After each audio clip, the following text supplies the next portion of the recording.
Halo rekan-rekan pengajar, selamat datang di AIA Healthy School.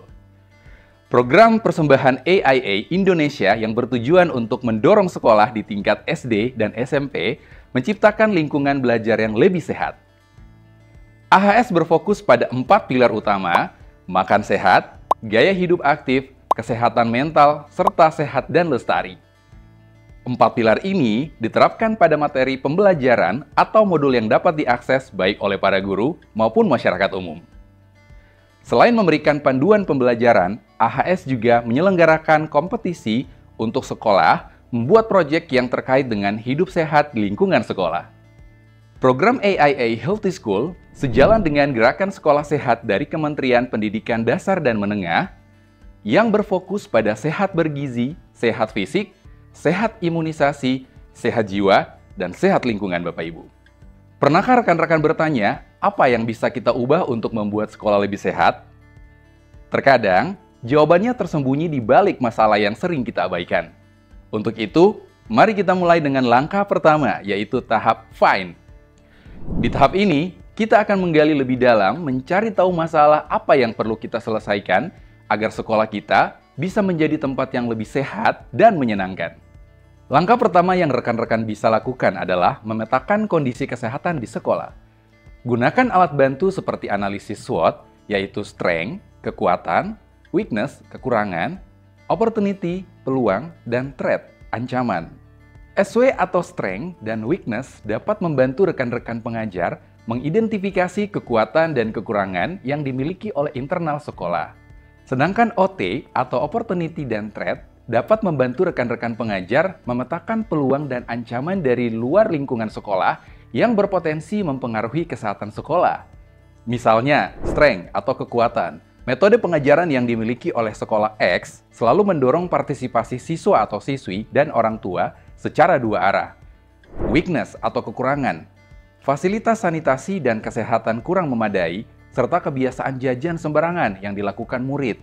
Opportunity atau peluang.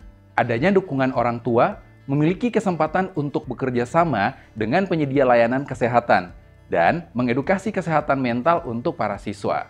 Threat atau ancaman. Pedagang jajanan tidak sehat di sekitar sekolah, keterbatasan dana, dan stigma tabu terkait kesehatan mental. Permasalahannya terletak pada unsur weakness atau kekurangan, sedangkan unsur lainnya seperti strength, opportunity, dan threat berfungsi sebagai pematik diskusi ketika rekan-rekan pengajar pada tahap selanjutnya merancang solusi untuk menyelesaikan masalah. Jabarkan sebanyak-banyaknya kekurangan yang dimiliki oleh sekolah rekan-rekan pengajar sehingga kita dapat mengetahui berbagai pekerjaan rumah yang perlu diselesaikan. Selanjutnya, kategorikan masalah berdasarkan prioritas. Do adalah permasalahan yang penting dan mendesak. Lalu ada decide, yaitu permasalahan yang penting tetapi tidak mendesak. Kemudian ada delegate, permasalahan yang mendesak tapi tidak terlalu penting. Dan yang terakhir adalah delete, permasalahan yang tidak mendesak dan tidak penting. Pastikan rekan-rekan berfokus pada masalah penting dan mendesak, yaitu pada bagian do, untuk menjadi dasar proyek sekolah rekan-rekan pengajar.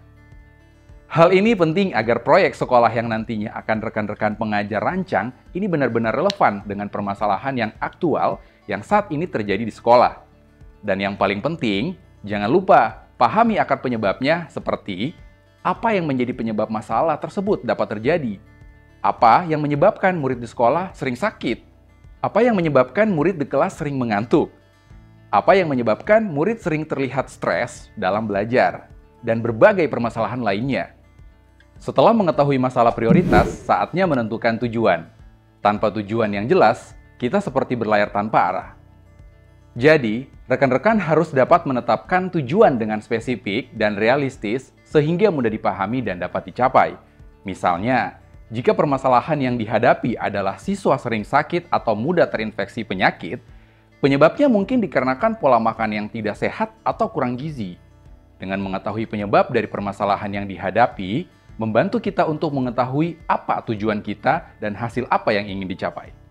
Untuk memastikan tujuan rekan-rekan tercapai, indikator keberhasilannya dapat mengikuti kaidah SMART dengan menjabarkan secara spesifik, dapat diukur atau measurable, realistis atau achievable, relevan, dan memiliki tenggat waktu atau timely. Nah, sekarang bagaimana sih cara pemetaan SMART? Coba kita sama-sama urutkan ya. Diketahui bahwa permasalahan yang dihadapi adalah siswa sering sakit atau mudah terinfeksi. Hal ini dikarenakan pola makan yang tidak sehat atau kurang gizi. Dari sini, kita dapat memperjelas tujuan yang ingin dituju secara spesifik, yaitu dengan meningkatkan kualitas bekal siswa dan pilihan makanan sehat di kantin untuk mendukung daya tahan tubuh siswa. Setelah menentukan tujuan, kita harus menetapkan persentase sebagai tolok ukur yang akan menjadi patokan keberhasilan proyek kita nantinya. Maka dari itu, kita dapat menetapkan bahwa measurable atau tolok ukur proyek ini adalah jumlah siswa kelas 1 sampai dengan kelas 6 SD yang pergi ke UKS akibat sakit internal dan izin sakit mengalami penurunan sebesar 50%. Dengan memiliki tolok ukur ini, dapat memudahkan kita mengevaluasi hasilnya, serta nantinya akan membuat proyek sekolah rekan-rekan lebih kredibel di laporan yang akan disusun. Setelah menetapkan tolok ukur, kita harus memastikan bahwa proyek ini tetap dapat mengejar targetnya secara achievable atau realistis. Seperti dengan melibatkan guru, orang tua, dan kantin untuk menyediakan menu sehat dan edukasi gizi. Kemudian, bagaimana sih menjadikan proyek ini lebih relevan? Ini dimulai dengan rekan-rekan menetapkan tujuan sesuai dengan inti permasalahan yang dihadapi dengan jelas, seperti meningkatkan pola makan sehat langsung berkaitan dengan meningkatkan daya tahan tubuh siswa yang berhubungan dengan kesehatan mereka secara keseluruhan. Dan langkah terakhir yaitu dengan menentukan tenggat waktu. Contohnya, proyek ini akan dilaksanakan selama 1 semester dengan melaksanakan evaluasi bulanan. Dengan adanya tenggat waktu ini, akan membantu rekan-rekan memiliki proyek yang lebih terarah. Dengan indikator SMART, rekan-rekan dapat memastikan tujuan proyek tercapai dan relevan dengan permasalahan di sekolah. Sekarang, rekan-rekan sudah tahu cara mengenali masalahnya, menemukan akar penyebab, dan menetapkan tujuan yang jelas. Untuk mempelajari tahap ini lebih mendalam, rekan-rekan pengajar dapat mengunjungi web AIA Healthy School di aia.id/ahs.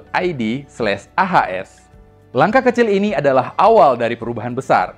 Ingat, solusi terbaik dimulai dari identifikasi masalah yang tepat dan tujuan yang terukur. Yuk bersama-sama kita ciptakan lingkungan sekolah yang lebih sehat.